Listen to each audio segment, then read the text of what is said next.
We're going to move on to our last panel of the day. Our last panel of the day is called Optimizing Installation Services and Programs to Support Warfighters and Their Families. And the panel can start coming up and occupying your seats. OSD, the Army and industry leaders, as well as a senior Army spouse, will discuss the importance of installation services and programs. OSD, Army and industry leaders, as well as a senior Army spouse, will discuss the importance of installation services and programs, such as child and youth services, Army community services, and morale, welfare, and recreation in enabling warfighter readiness and lethality. To moderate this panel, we're joined by Ms. Rosemary Williams, Specialist Executive of Deloitte Touche. Ms. Rosemary Williams is a Specialist Executive where she offers executive-level expertise on issues, policies, and programs concerning service members, veterans, their families, caregivers, and survivors. Prior to Deloitte, she served as the Assistant Secretary of Public and Intergovernmental Affairs at Veterans Affairs and the Deputy Assistant Secretary of Defense for Military, Community, and Family Policy at the Department of Defense. She is recognized as one of the nation's leading subject matter experts on military families and veteran communities, and has authored widely covered articles on military community issues and facilitated numerous panels and training sessions. Ms. Williams, the floor is yours. Well, thank you very much. And what a thrill to be here and talk about one of my favorite topics, but this is not about me. Let's get started. I wanted to, we're going to go around, ask some questions, but also if you don't mind talking a little bit more, talk a little bit about your area of responsibility and what you do for the Department of Defense and our service members and our families. Amy, I'm going to start with you. Lucky you. Let's just, as just a way to set the bar, let's talk about today's modern Army military families, demographics, right? What are the growing trends? If you can just riff on that a little bit. And if you don't look at notes, I will be so jealous. So please, because it's complex stuff. Okay, so for this one, I do have to look at notes because I want to make sure I get the numbers right. So the numbers are coming from the 2003 Military Community Demographics Profile. And right now, the Army has the largest number of active duty members at about 449,000, followed by the Navy, of course, and then the Air Force. But it's also important to mention that both the Army National Guard and the Army Reserve have also the largest numbers in our Compo 2, Compo 3 composition. And what does that mean? It means that really the Army has the predominance of our military families, but serving those needs are obviously different if you're thinking about the active duty component versus the National Guard and the Reserve component. And the total number of family members that the DoD is tracking right now is about 2.4 million family members with just under 900,000 military spouses in between the ages about 31 to 35. How did I do? Oh my gosh, terrific. How about, do you want to riff a little bit, if you have it, on trends? Where do you think it's, like, for instance, at VA, we know that the fastest veteran population are women.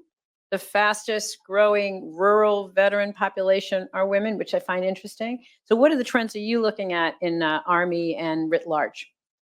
Well, right now we really are focused on the demographics of military spouses as well as those of our youth and our children. So the largest percentage of military children fall between the ages of birth and 5 years old. So really that is before school age services really kick in. So the importance of the child development centers that General Jones will talk about is so instrumental in developing our younger youth versus our school aged youth. That's terrific. Thank you so much. And also the increase of dual service and single parents, right? Which follows the demographic of the non-military connected as well. Yeah, General Jones, Doug in the last panel, he said something that stuck with me. Army is in a competition for talent, which is to say all the services are, right? Absolutely. What do you see as the future requirements for the Army and their families that may surprise people? I may fail in answering what's going to surprise people because I think the Army has been in a competition for talent since Valley Forge. You know, we were always going to look first and foremost for those folks that want to serve, that want to raise their hand and swear to support and defend the Constitution of the United States, that they've got that inspiration, that ethic, those values, and that they want to lead. So I think that is never going to change. But I think where we are today and where we are going to be in the future is the ability to both use technology and know technology, but how do you leverage it? And that's something that, and I build on Amy's comments about demographics, is that we need to continue to evolve how we leverage technology to deliver soldier and family programs. Just like we're bringing more soldiers into the Army that are very experienced. They are, they've been using the internet since birth.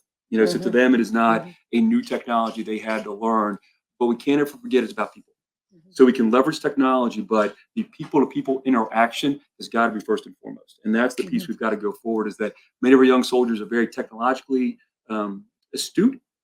We've got to help them leading people in that face-to-face interaction. And I go to Amy's point that while we've got to meet families where they are with useful, intuitive technology, websites, apps, all the things are essential, but we can never forget that people best interact in person, face to face. That's absolutely critical. Wow, that's so good to hear. 72%, I'm waiting for my MCNFP folks to correct me. 72% of military families live outside the installation gates. So this is going to be exponentially more difficult to have that face to face, I suppose. Rubin, I want to go to you about the future requirements of the Army, and also anything about families you've observed from your point of view that might surprise people or maybe even surprised you. Okay, ma'am. Thank you. I appreciate it. So just to kind of, continue off General Jones's point when in terms about using our leverage in our technology, and that also includes our ability to communicate exactly what the resources are. So as non-commissioned officers, our responsibility to take care of soldiers, right? It says it in our creed. We receive our orders from our commanders and we execute. I know my soldiers, and I will always place their needs above my own. That includes our families. That includes our Army civilians and those resources and how they adapt and how we as non-commissioned officers, have those conversations, those conversations with our young soldiers coming up and our young subordinate leaders. I mean, it's very critical to have those conversations with them to talk about the programs that are on the installations. And I remember my time, just like some of the other non-commissioned officers here, we went before a promotion board. And when we went before the promotion board, some of the questions were, what is the acronym ACS? What does that mean? What is the acronym AAR? Right. What does that mean? So, and then that was preparation for us to become leaders and non-commissioned officers to be able to provide those resources or that knowledge and taking care of soldiers that way. We've been doing this for a very, very long time as young leaders. So we just continue on with that and try to make sure that our families and our soldiers know exactly what's on the installation. Can I add to that real quick? Please do. Yeah. So Major, absolutely on point. And I'll just share with the team, I mentioned a little bit in my remarks earlier about professional military education. So the past 3 years, Sergeant Major Copeland and I have gone to Sergeant Major's Academy at Fort Bliss, going to War College at Carlisle. We'll actually be up at Carlisle on Tuesday this week. And we talk about installation services, programs, et cetera. It always makes us smile because every question we get is prefaced with, I didn't know the garrison did, then fill in the blank. It could be Army Community Services, it could be employment assistance, it could be financial readiness, all of those. So it goes back to how do we make sure that our leaders know those programs are out there? So families and soldiers can find them online, but leaders know about them so they can communicate them and help soldiers be proactive in terms of solving their own problems and accomplishing their goals. It's been my limited experience, since I don't work at DOD anymore, that DOD writ large want to be able to communicate with their service members and families the best way possible. And there seems to be a catch-up game. So if 85% of our military community are 35 years old or younger, they're getting their information here. Right? Are you seeing an increase of the conversation of how to reach service members or soldiers and families evolving, if you will, for both you and Sergeant Major? So, okay, You go first. So I'll go ahead and start. So I'm part of the sponsorship operational planning team for the SMA and for the nominative sergeant major pool or nominative sergeant major population. One of the things that we discussed during our conversations is how do we better attack sponsorship for soldiers' families. And one of those, to your point, I like the word attack. That's great. I'm a combat engineer, so that's kind of what we got to do. So one of our ways of doing that is how we are delivering the orders, using, IPSA and kind of assisting through that. And what we've added to the orders is a QR code that has the My Army Post app. And that gives every single soldier the ability to look on their orders and identify, hey, look, this is the installation I'm going to, or the installations where it exists, and all of the services that are provided there, whether that's a welcome packet, a welcome center, contact information. That's a key component to how we are, again, modernizing, right? We're modernizing our programs, modernizing our systems, and that ability to be able to inform families, soldiers, and Army civilians as they progress forward into the next chapter or next duty station. Did you want to add to that, General?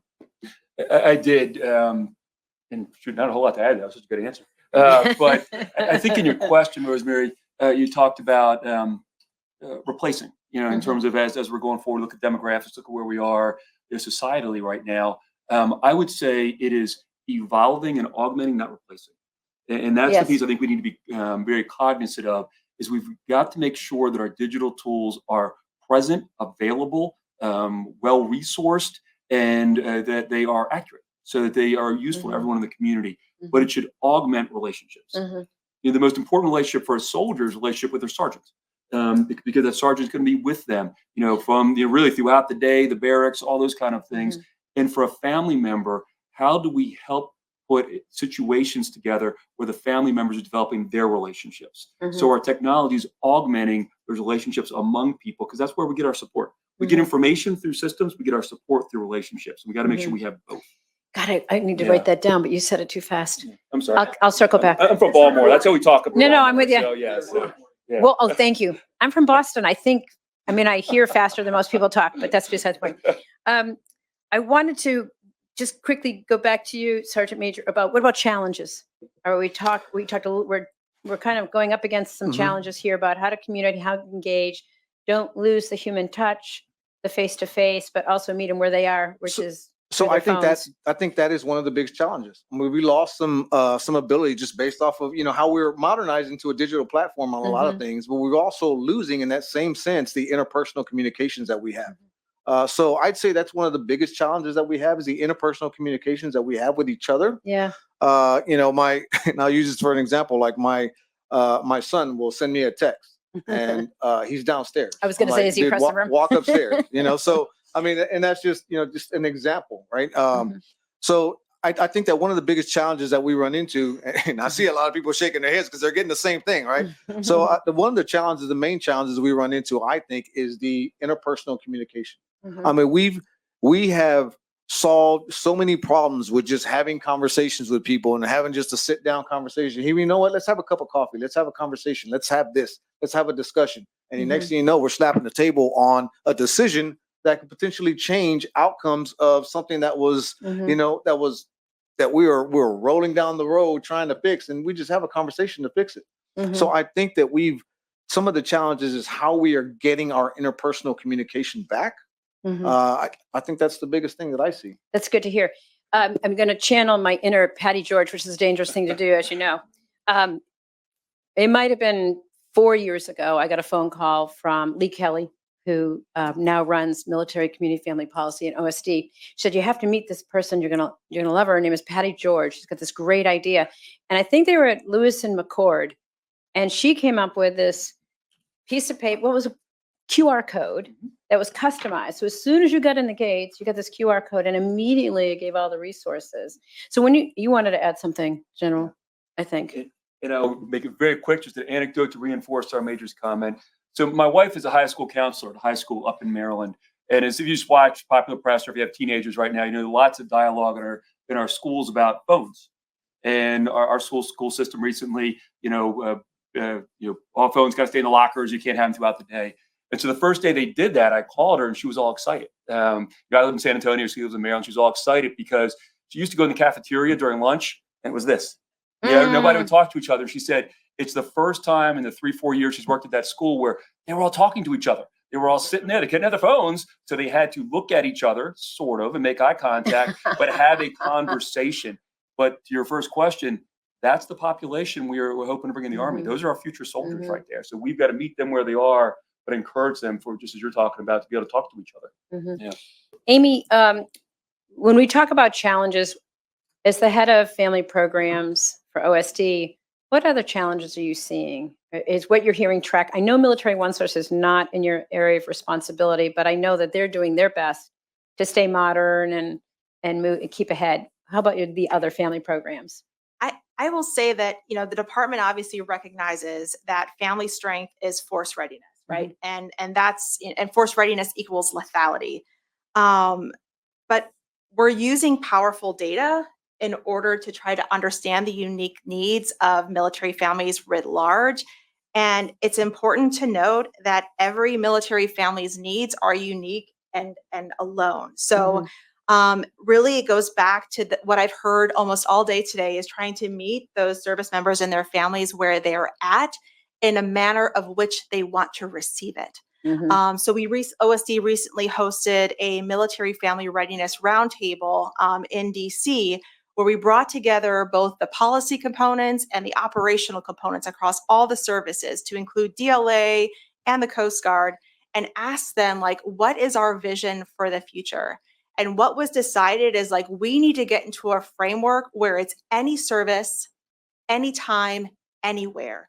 And yes, the installations is one of our singular focal access points for military families to get the assistance that they require. But Military One Source is also that additional resource that augments and amplifies those resources on a 24/7, 365 basis. So yes, it is about high tech, high touch. And the installations can't do it all with one solution. And so we look external to the installation to see what additional support is needed and what can be provided to our families, especially those that are geographically dispersed or in those remote and isolated installations that may not have a large bench of support. Yeah. Organic. It's heartbreaking even now hearing someone say they've never heard of Military One Source. So this concept of getting the word out. Also, it's worth noting, Military One Source was the child of Army One Source. That's how we got Military One Source. So thank you very much, Army. Geraldine, I can't stay away from you any longer. You run the Defense Liaison, State Liaison Office. I should know that because I used to have oversight there. Goodness.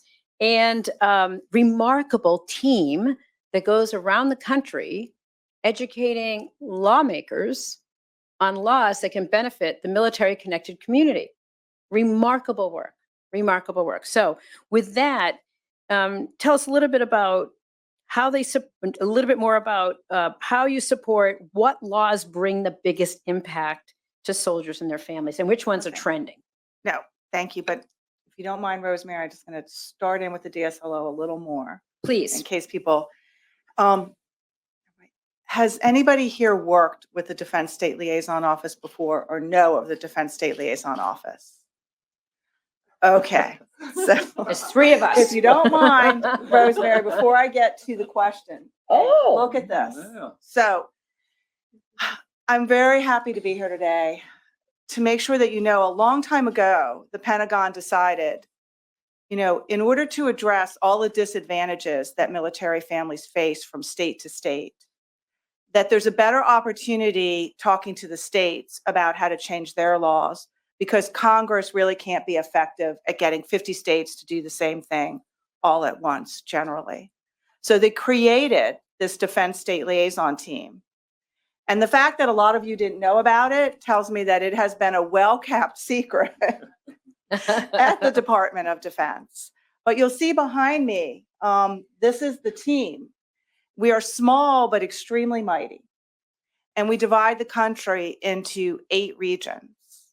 The majority of my team are Army combat veterans or military spouses.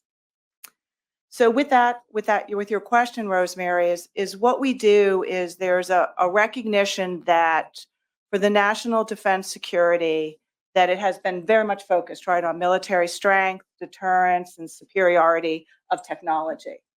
But as Amy touched on, it's the recognition that the military family is really essential to our military defense strategy. And that taking care of the home front is extremely extremely important, given what you talked about this morning, the potential for some kind of great power adversarial incident to occur. And that if there are systemic challenges with the family, that can cause some kind of mental distraction for the warfighter, and that can degrade military family readiness. So to your question. So what we do. You should ignore my question and just keep going. This is really good. So we go across the country with a developed sense of policy priorities directed at, as I said, helping to equalize the disadvantage that military families have. And it's hard because there's a military-civilian divide, right? And so only 7% have ever really served in the military. So how do you talk to state legislators? So now I think your question was, what are some of the biggest things that we're working on for the military family? Yeah, what are the biggest impact? What are the laws of the greatest impact, and also what's trending? So certainly the greatest impact is anything that we're working on with the states that has to do with economic well-being. The original force started all voluntary and at a time when they probably didn't have a phenomenon of the need for a two-member working family generally in today's society. And so we work extraordinarily hard in the areas we can for economic well-being. And we see that as having one of the greatest impacts, which is military spouse employment. So we spend a lot of time working with the states on occupational licensure and what they can do to help ensure that a military spouse, if they need an occupational licensure, 1/3 of them do, can get it quickly, timely, and/or we work on occupational compacts. Trending, what we see, and in addition to economic well-being, we work a lot with childcare. Am I taking too much time? No, it's riveting. It's riveting. So we work a lot too with childcare. It's a nationwide epidemic of not enough capacity, but particularly important to the military. So the one role that we play is we talk to states about exempting childcare providers from state licensure. If they're certified by the FCC installation commander, they're working pursuant to the Department of Defense education DOTI, that they not go through this bureaucracy of needing a state licensure and needing the licensure of the FCC. And with that, what we hope to do is build capacity off installation and still actually build a cohort of professionals that do daycare and can move from state to state, kind of creating our own base of professional daycare providers. So those are the ones we think and work on with the greatest impact. In terms of trending, we do a lot with military connected children. And we are always working to help alleviate the fact that military children are disadvantaged because they're highly mobile, with special needs initiatives and with open enrollment so that they can enroll inter and intrastate. So I guess I'll take a pause now, Rosemary, but thank you for letting me. And you came prepared. Oh, This is a okay. beautiful slide. So these are the thumbnails of where we work. And again, with technology, please go to statepolicy.military1source. And QR And we've code. got a QR code and you can see what we're working on and what states have worked with us or not. And I know I'll get a chance to talk again. So I'll stop. And that was terrific. General Jones, I want to go to you and then Rubin Warno coming at you. How does Big Army motivate? All right, so command today, you're not just building the most lethal force in the world. You're also taking care of God's children, right? And the myriad of personal issues. And my husband, who's a Marine, he's a Marine. He talks about in his day, he would drive around the base. And if he saw a Marine's family, the lawn wasn't mowed, toys in the yard, shades drawn, midday, he'd pull in his Marine and say, everything okay? So you're not really able to do that anymore, right? But clearly military readiness is about family readiness. It's well documented, right? Data don't lie. How does Big Army motivate your senior commanders to enhance access, availability of these programs and services that support the warfighters and their families to be their, not just to be their best selves, but to protect their health, safety, and welfare? You know, our senior commanders, our installation commanders, they come from our leaders across the Army. And I think one of the opening comments today was about, the Army is people. The Army mans equipment, but the Army is people. We don't have to motivate Army leaders to care about the quality of life. I mean, the questions, the comments I get from leaders across the Army are, how do we do? Whatever their goal happens to be. How do we get more child development on the installation or off the installation? How do we improve the quality of housing? How do we, have more spouse employment opportunities, financial readiness? So the conversation is about how do we do it and how do we tailor the program to meet their priorities? But it's never a question of, do they care? It's a question of how do we make the organization support their priorities? Because the passion is there for Army people. It's kind of, probably like your husband is a Marine. It's kind of inherent to who we are, caring about people in the Army. So it's about how do we do it, not if we should do it or should we do it. They understand the quality of life and family quality of life equals readiness. So, Rubin, and at the NCO level, you're also hard charging around prevention of suicide and sexual assault. And I mean, there's a lot on that plate, and there's only 80 hours in a day. So how do you do it at that level? So I'm just to real quick, how we do that for senior commanders. So I want to just touch on very briefly, and then I'll get to the NCO piece. So very briefly, our IPAGs, our integrated prevention advisory groups, our IPAGs at the installations work for the senior commanders. Here's how they do some of this, right? Where they identify what the resources and the things are on and how you implement that. They do something called a community needs assessment. All right. So the community needs assessment has kind of gone out around the installation, using the community, using the resources to identify some of the issues, some of the trends, using data to kind of bring that back to the senior commander, and then to establish something called a comprehensive integrated prevention plan. All right, which gets after the prevention of harmful behaviors, not just for soldiers, but also for family members and Army civilians as well. So it's all integrated and it's all incorporated. So then, right, let's just add the non-commissioned officer in that, the senior non-commissioned officer. And it goes back to the non-commissioned officer creed. And I'll go back and say it. I know my soldiers and I will always place their needs above my own.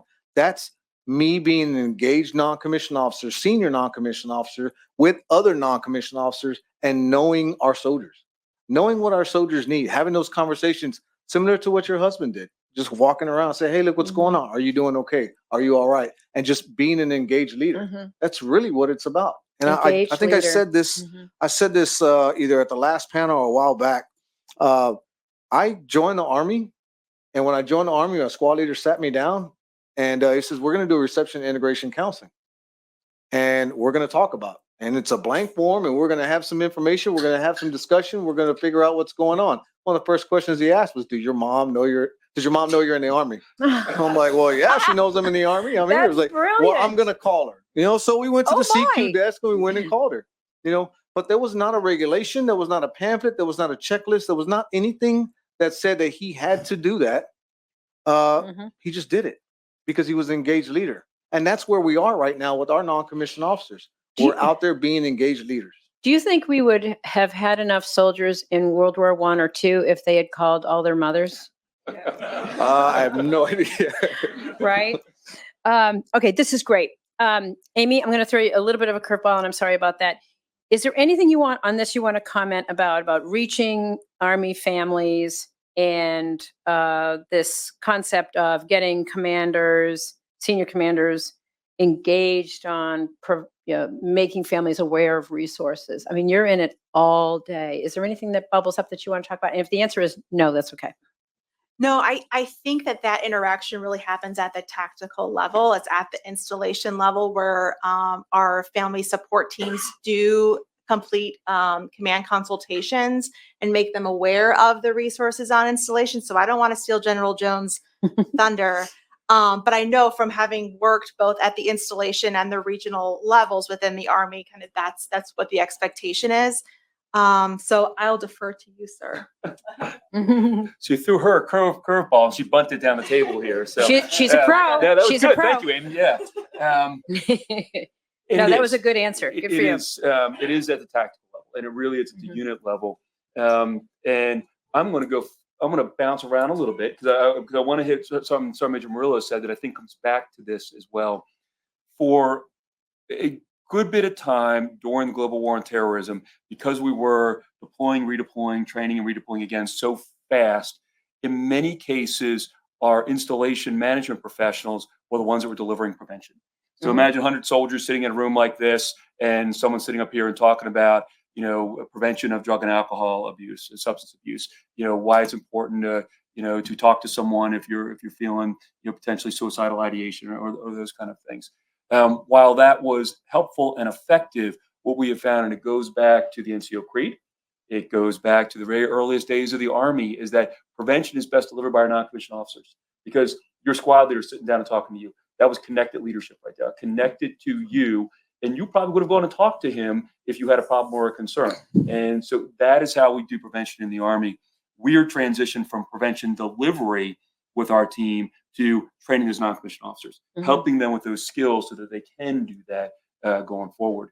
But if that's really where it starts, then how do we empower them? How do we inform them, to Amy's point, so that they're sharing that information with their soldiers, and then commanders are sharing it with their families, the soldier family readiness support groups as well. And again, it's got to be technology, so the information is there, but how do they have forums for the relationships? Yes. It's got to be both, because again, that support comes from relationship. You don't get support from technology, you just get information. So it's got to be both. So it's forums, installation community exchanges, connecting people, as well as having good, strong, accurate technology and resources out there. But you got to get people to get together. You got to get them to know each other. They invest in each other. It does my heart good to hear you talk about this hybrid solution, because, the FRG in many ways is going the way of the dinosaur. And there will always be spouses who want to take part in it. They're all in. But there are others who either have to work or do work, or they've got other requirements. They have exceptional family members at home. While I have you held captive, General Jones. Fault, by the way. She Yeah. threw it down here, so. Well, there you Yeah, go. Can you describe some of the bigger, more impactful collaborations with the defense communities and industry, based on your experience? Because this is always a hot topic. Particularly the folks in the back, I imagine probably a hot topic. But you said it up front. 70% of our soldiers live off the installation. And that's our model. Only 30% live on. So when you think about, they're out there living in the communities. Their children are going to school in the communities. Their spouses, to a large extent, are working in the community. So we are part of the community right there. So that is, there's an intrinsic relationship and partnership that just comes from that piece of it. But then when you look at what our installations do and the importance of everything that happens wherever that installation happens to be in the world. So there's a relationship, there's the governmental relationship, from local city leaders, all those kind of folks. Law enforcement relationships are critical, but then it's also just those community groups. We find that there are such strong community advocates, for our soldiers and our families, and they always want to come and help. So we were always looking for opportunities to partner there, and those are some of the loudest voices out there for our installation communities, are our community partners. With industry, it is absolutely critical. I mean, we cannot do it alone in the government. We cannot do it alone in the Department of Defense, Department of the Army. Many of the experts are represented here in the room. Talking energy, housing, construction, all of these other industries that are out there, and those partnerships with government oversight, they do this around the world. So getting that relationship right is critical, because when we do that, we're going to be much more effective and much more efficient with the government resources. This is so good to hear. OSD for years would not allow us to use the word partner or partnership. It was outlawed. And meanwhile, VA was signing up all manner of partnerships and MOUs and MOAs. It was breathtaking. In fact, I think it was Sandy Winnefeld, the former vice, who commissioned a study, and it was that thick, which was slightly thicker than the one right before it and the one before that. Amy, you have some, again, sorry about this, but you have some experience around partnerships. Are you seeing any that stick out in your mind that are working better than others?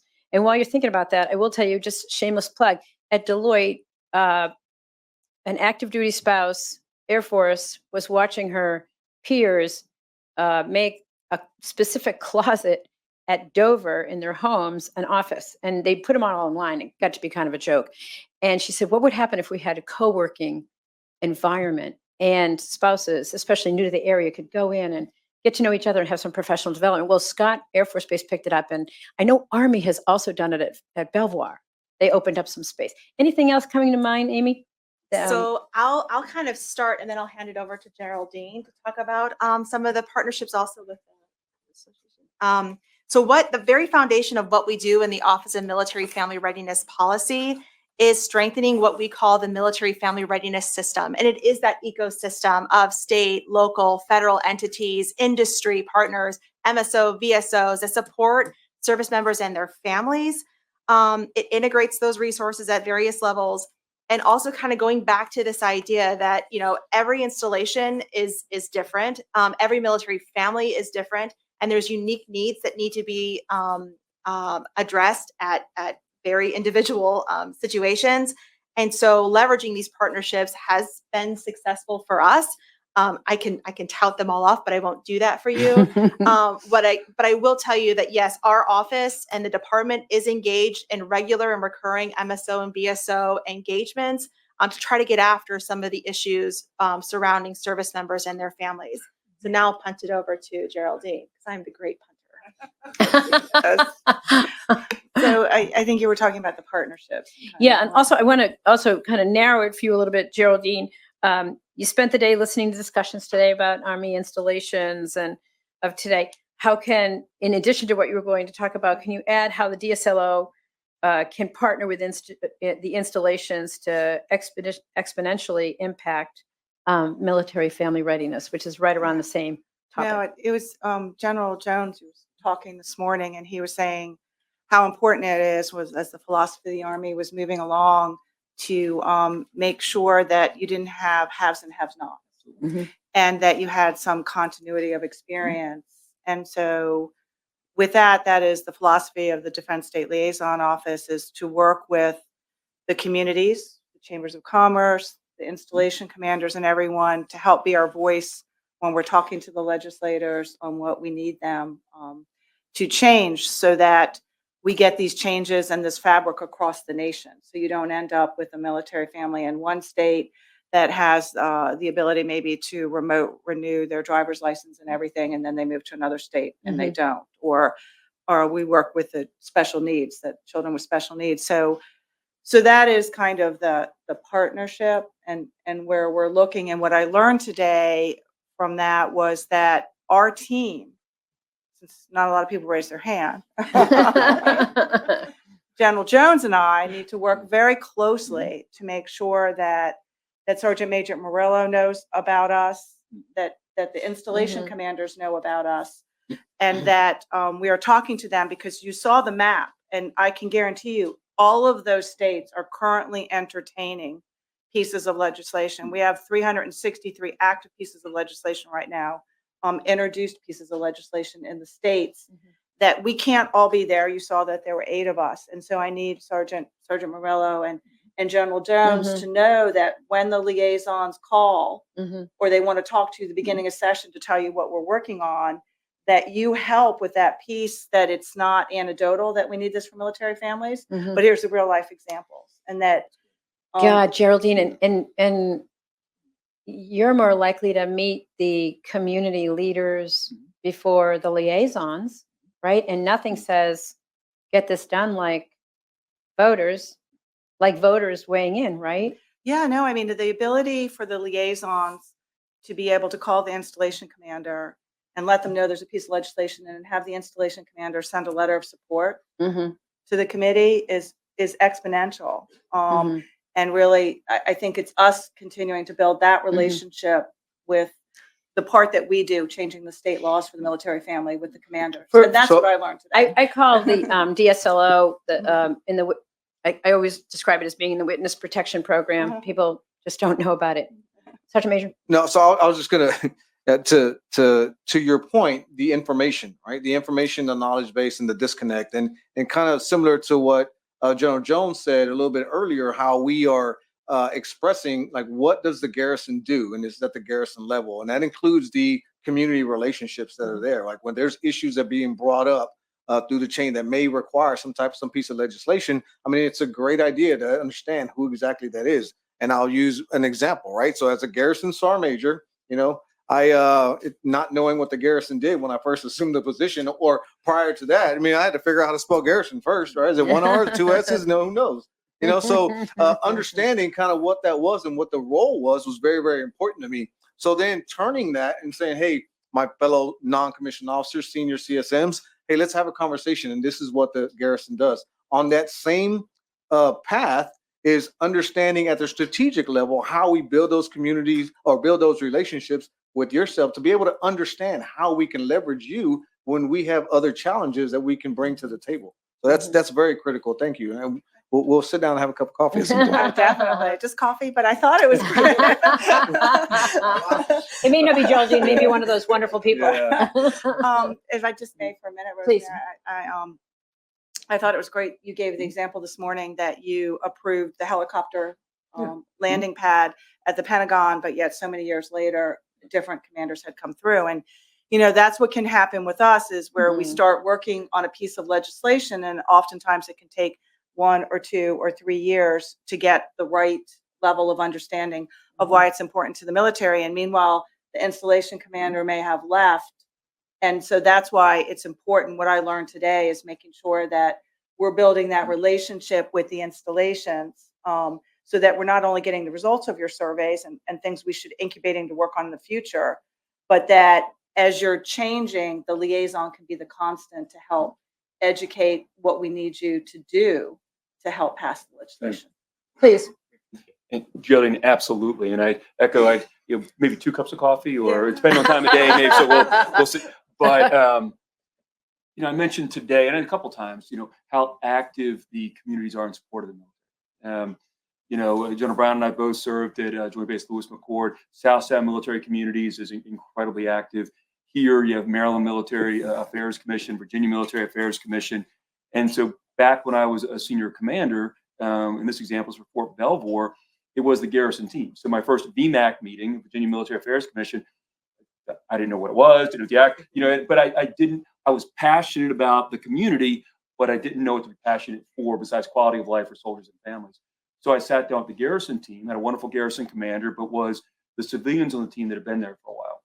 And they educated me on the VMAC, talked to me about the issues, and said, sir, these are the things we recommend that you advocate for. Here's where we were last time. Here's where I think we go in the future.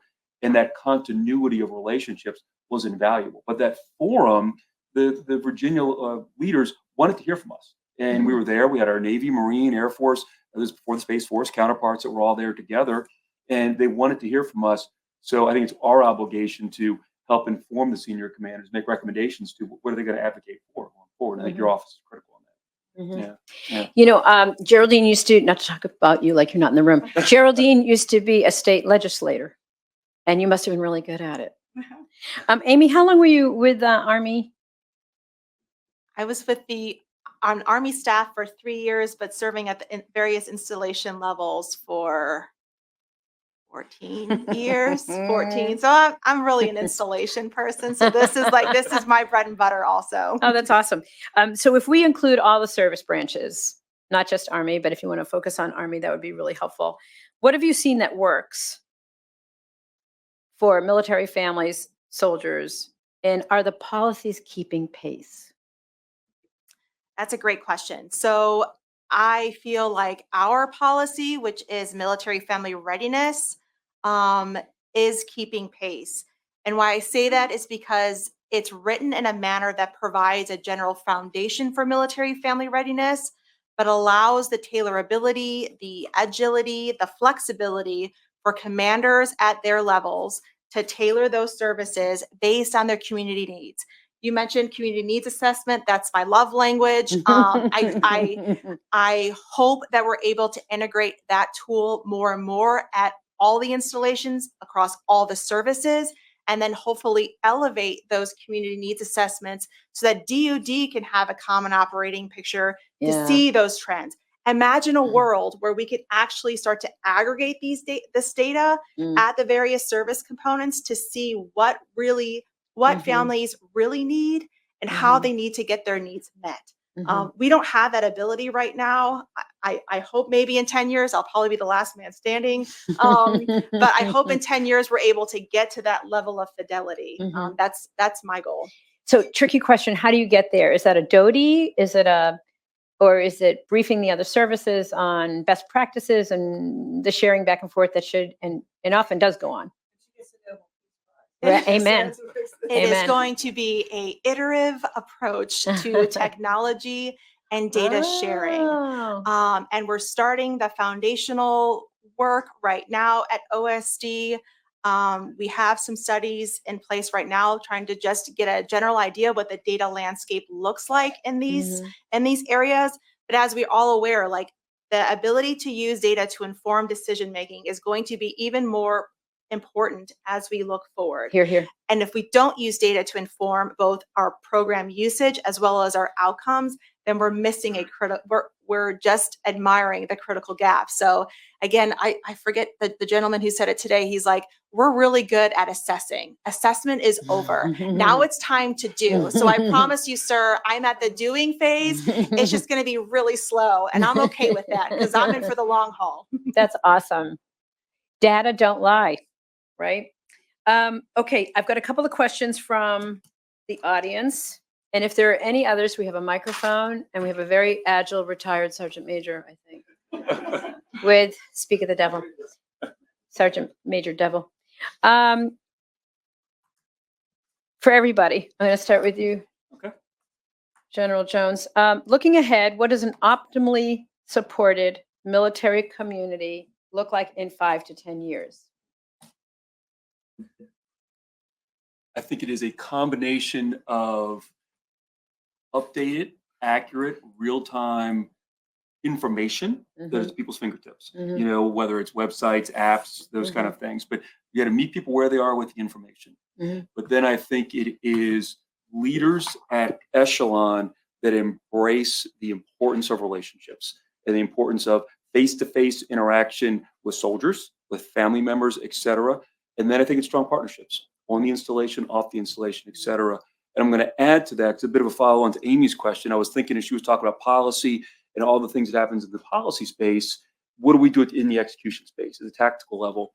I think one of the most important things we can do for family readiness is leader development.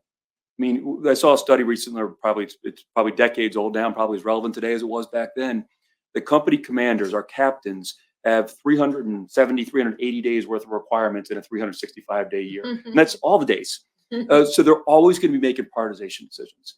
So how do we help them both know, but understand and embrace those company commanders and their first sergeants that family readiness is investment in readiness of the Army, investment of their formation, et cetera, as they're making those prioritization decisions.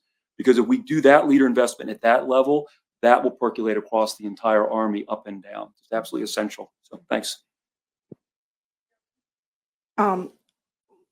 To have a wish for 5 to 10 years is an optimally supported military community, from my perspective, will be, you know, I've talked about the need to change the state laws and the decision makers, you know, who impacts the decision. It's an executive branch, the governor and his team, and it's a legislative branch, leaders of the Senate and the House. And in 5 to 10 years, I would hope that there is that awakening and recognition on how important the military family is to national security, for readiness and retention, so that it's not just like the MACs and the military affairs committees that are putting forth the legislation, but that the wide breadth of people in the executive branch and legislative branch, beyond those that have a military connection, understand the importance of advancing state pieces of legislation for the economic well-being, the military family readiness, military connected children, quality of life, and that, I think, will really exponentially change the fabric as we work across the country for the families.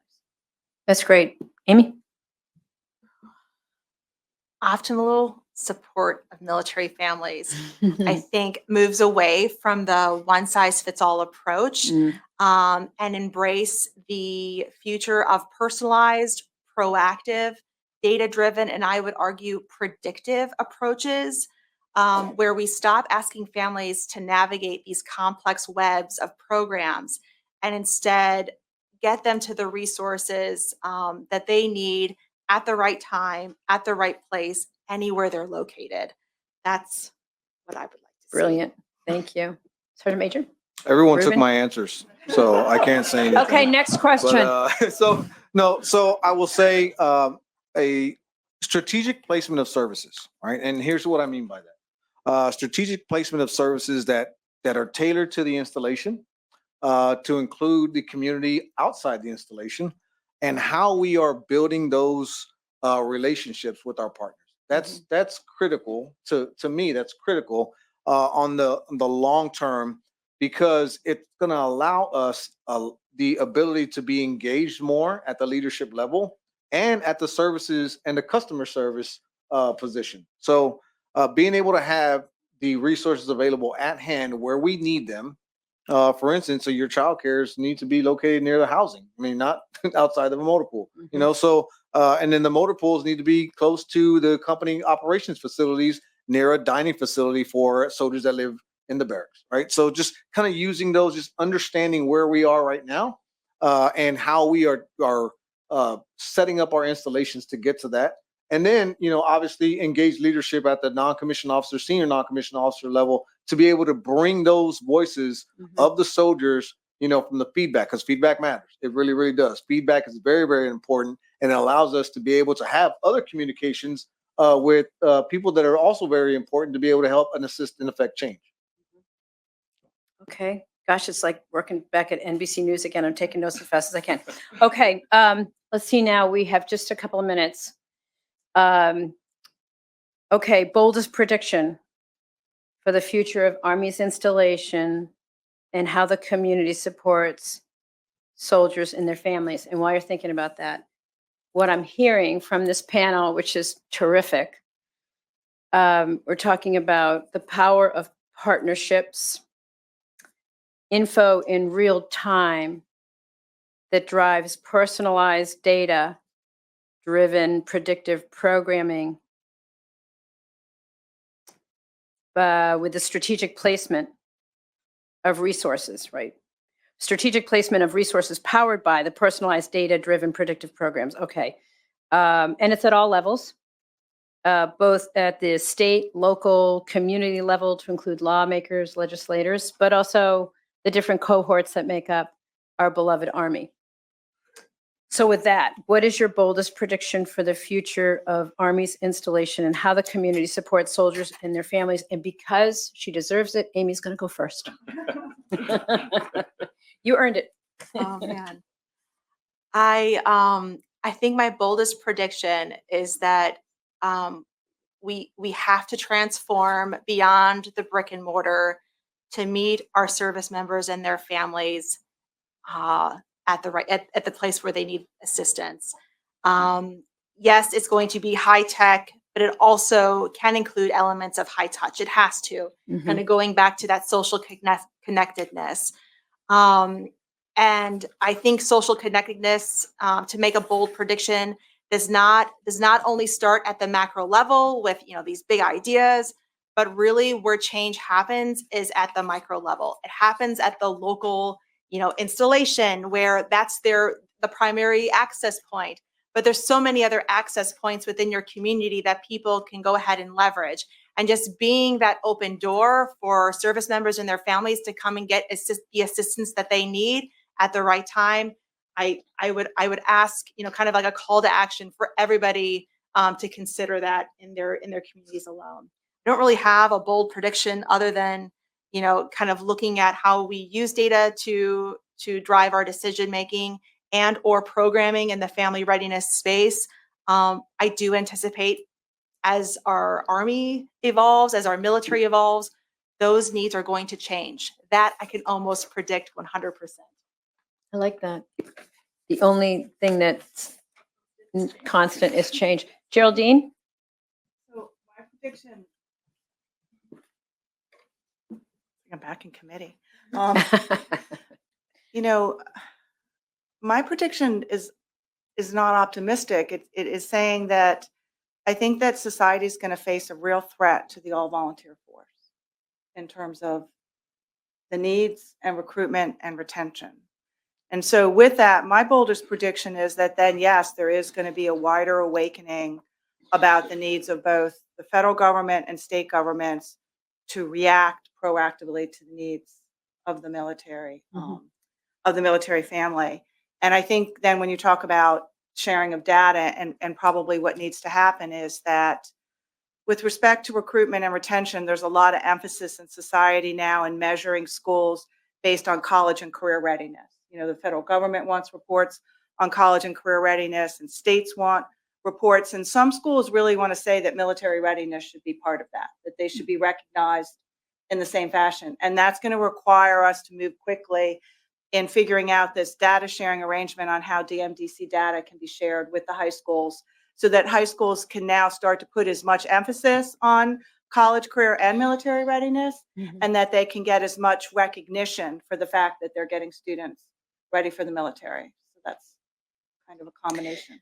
For those of you, and thank you, Geraldine, for those of you who are interested in the topic of recruitment, we sponsored a study with the National Military Family Association around the propensity to serve among military families. It's very interesting. The good news is it's there, it's positive.